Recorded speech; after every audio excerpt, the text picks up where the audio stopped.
Alright, our brand name is Hydrated. And the reason that we have the 8 is because it's suggested that you drink 8 8-ounce glasses of water each day.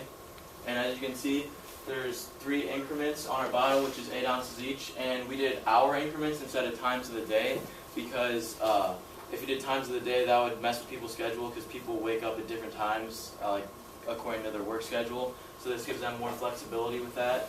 And a big question for you as an investor is there demand for this? And so we looked online, and this is all we found was a bunch of people writing on their bottles. So we want to bring them the actual product they can buy at a store instead of having to like write on it.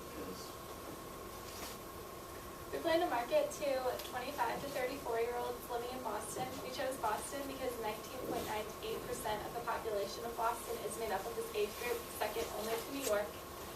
And we chose Boston over New York due to it has a better market for it. And then we eventually want to expand to 18 to 24-year-olds in our market group.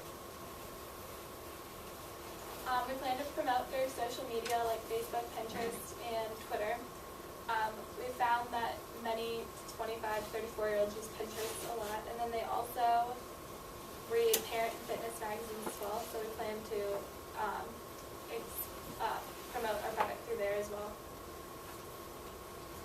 We plan to sell our product to smaller businesses and local businesses and mom and pop stores such as Fun in the Sun, but they would be located in Boston in larger retail stores like Target, Bed Bath & Beyond, Sports Authority, and our price would be $19.99, which is $5 less than our competitors' vouchers. And we were thinking that we would launch March 21st because that's when the temperature starts to get warmer, so people actually go outside and run more often than they did in winter, so the necessity of water is greater.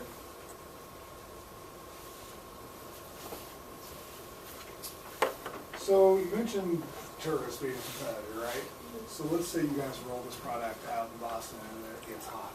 What's to stop tourists from doing it and just printing it on their bottles and putting it in all the stores that they already have? We could patent the idea of like marking time increments on our bottle so that they can steal the idea. And then the sample bottle that you showed as a comparison had amounts already built into it. It was like 200 mils, 400 mils, 800 mils. Is it the time that's really important to people, or is it the amount? Like, what is it that really connects with people? Well, if it was amounts, people still might not know like how much they're supposed to drink like in a certain time. So with our time, with having time instead of amounts, instead of the amounts, then they know like specifically when they're supposed to drink it, so they don't have to know the amounts. We already did that for them. And then, how many of your bottles would we have to drink a day? You would have to refill the bottle 3 times. Okay. How do you expect the average consumer to know that or remember that? How are you going to educate them? On the back or the bottom of the bottle, or maybe like on a tag, we could have information about how you're supposed to drink 8 8-ounce glasses, and then explain the amount of ounces that each hour has, so that we could explain that to them. All right. Good job, guys. Thanks.